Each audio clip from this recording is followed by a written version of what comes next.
Greetings, viewers. This is CP666 signing on for a video of this, which is a Gateway E1400, courtesy of Ross ACB. Well, it actually came from the Thrift store, and he picked it up and allowed me to come and get it, because I wasn't originally that interested in it, but since it was a pizza box and quite a bit smaller and therefore easier to actually carry around, I said, why not, you know? And I've got that compact Presario outside that really needs some help. But you can see it's got a regular laptop-style optical drive. Unfortunately, it's only a CD-ROM, but what can you do? It's got a regular-size floppy, Intel Celeron inside sticker, designed for Windows 98. You know, I've never had a Gateway of this vintage. Back in what I would consider to be just barely after the Gateway 2000 era. But I've never had one that's been quite this old. In fact, before I had this machine down here, which will get its own video eventually, I've never had a Gateway computer at all. So, here's one thing. I've had lots of different manufacturers come in here over the years, but Gateway was not one of them. So let's see if we can actually flip this around without wrecking my bench. It seems to want to stick. We can take a look at the ports on the back here. See, we get parallel, VGA, serial, onboard Ethernet, which is probably only 10100. I'd be very shocked if that was gigabit for something this particular, something this old. This is Pentium 3 era. PS2, USB, and obviously a line output and a microphone jack. And you'll see that this does not follow the, at least on mostly, those are the correct colors for what I believe is the PC99 standard. But the rest of them, other than maybe the USB ports, but the rest of those are not. You can see it's definitely got a smaller size power supply as well. And so what we'll do is we'll go ahead and we'll flip it back around.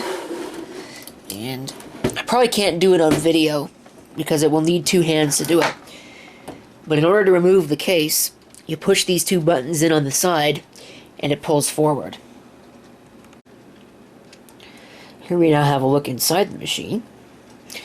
You can see it's really clean. Now I have gone over this with the air compressor, so it was a little dirtier than this when I picked it up, but not much. Most of the dirt was concentrated within the power supply and also the heatsink for the CPU here, which is a PGA 370 CPU.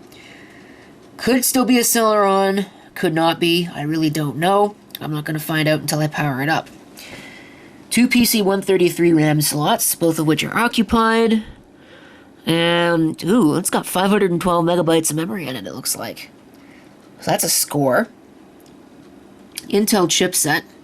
It's the 810 chipset, which I believe is what would have come out as a response from Intel to all the different Taiwanese chipset manufacturers basically eating their lunch, because back when this thing would have been made, Intel was still firmly in the RAM bus camp, and, well, nobody wanted a RAM bus, so all the Taiwanese chipset manufacturers and foreign chipset manufacturers were more than eager to produce chipsets that used SDRAM. Intel hung on to RDRAM for a lot longer than you might have expected, but I think the Intel 810 was the first one, the successor to the 440, basically, the very, very venerable 440 chipset.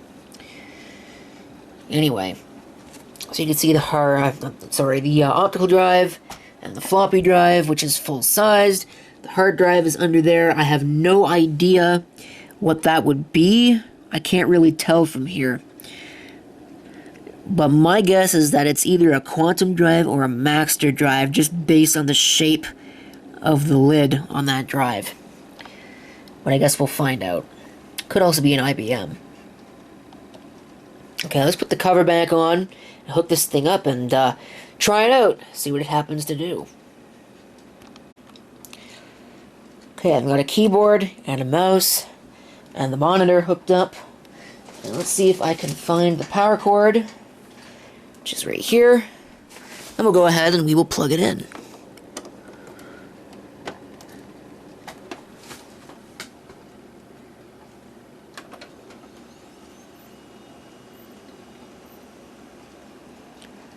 Let's see what it does.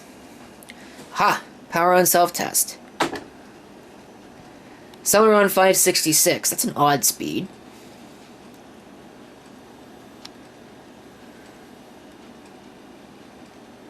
And you could probably figure out what kind of BIOS this is based on that, this right here. I don't know, is this actually showing up totally? Let's see. I feel like there's something missing on the bottom here. Doesn't really say much. But it looks like the CMOS battery is somewhat still good. I mean, it's not 9 o'clock right now. But that could well be an indication this thing was running a Unix-based operating system at some point. Since that looks like that'd be UTC. Looks like pretty standard configuration. Did I call that or what? Quantum Fireball. Nice. Let's see if we can figure out any more information about it. No, it won't tell us anything. Showing up as a secondary slave for some reason. Floppy drive configuration. Looks good to me. The event log. No unread events. Here's the video. I wonder what kind of video chipset this would have in it. You can set the power supply fan to be always on, which is not really a good idea because that's probably going to wear out that fan very quickly. I mean, look at the fan itself. Look at the size of it. It's a very small fan. So it probably wouldn't last very long if you were to do something like that. It's not set to boot to the floppy. No, it should be floppy. Oops. And the CD-ROM, and then the hard drive. Alright. So then we'll exit saving changes. Clearly I need to clean the lens on this camera. Now it's counting up the system memory very slowly.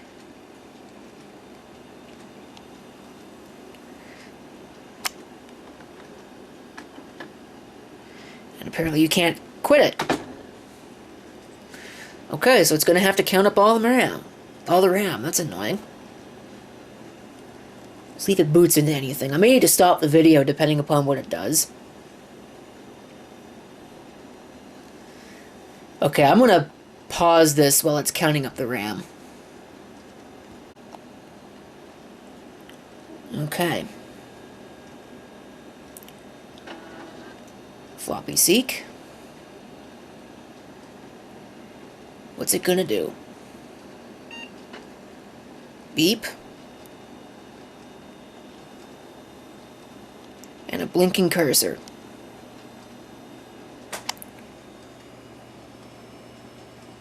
Doesn't look like it's gonna go any further than that.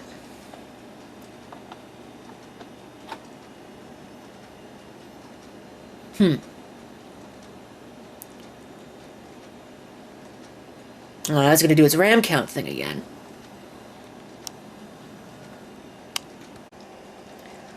Yeah, unfortunately it looks like the drive has been wiped. Let's try and continue anyway. That's not really going to make much of a difference. So, no snooping, it looks like. Okay, well, that certainly explains why there is a problem.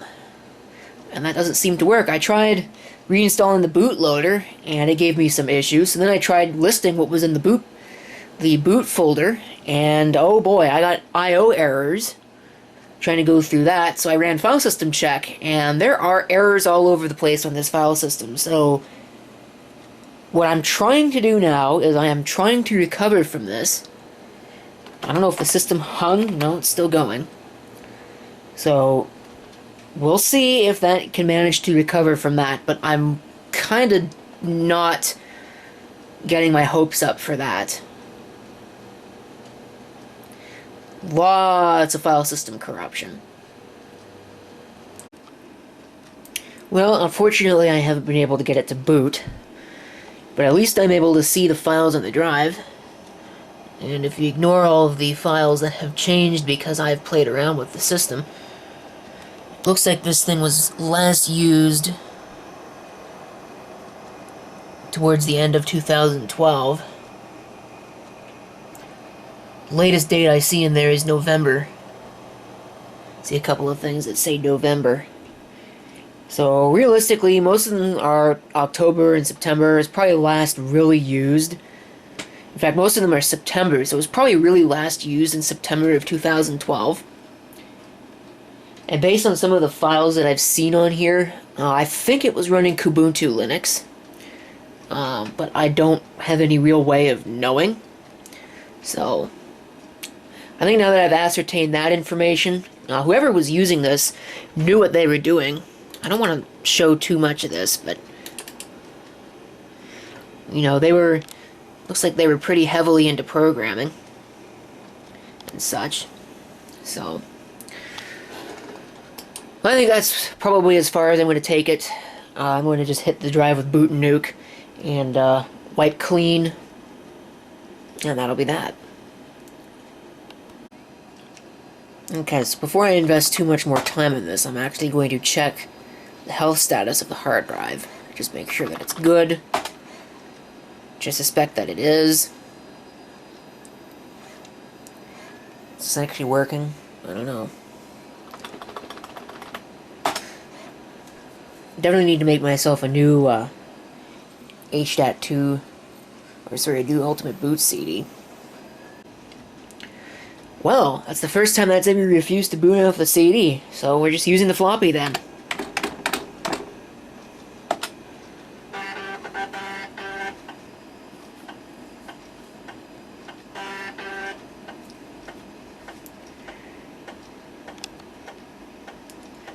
See if it'll actually work from the floppy.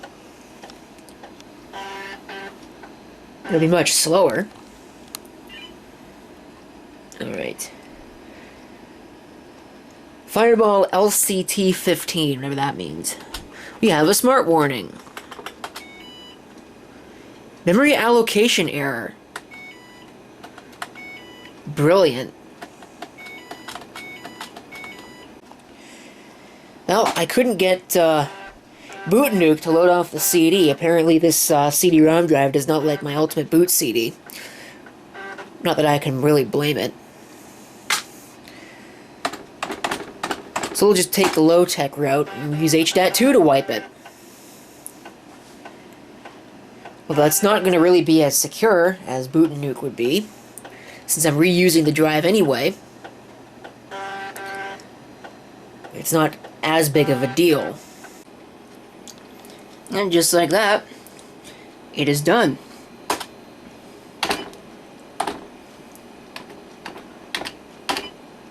So we'll eject the floppy. If I hit Control-Alt-Delete, it should tell me that there are no bootable devices available. Once it does actually boot.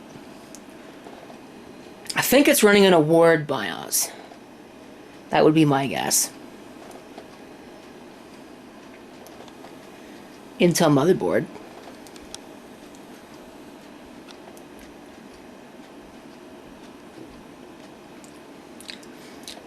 Even on the quick boot mode, it sure takes its jolly sweet time to post.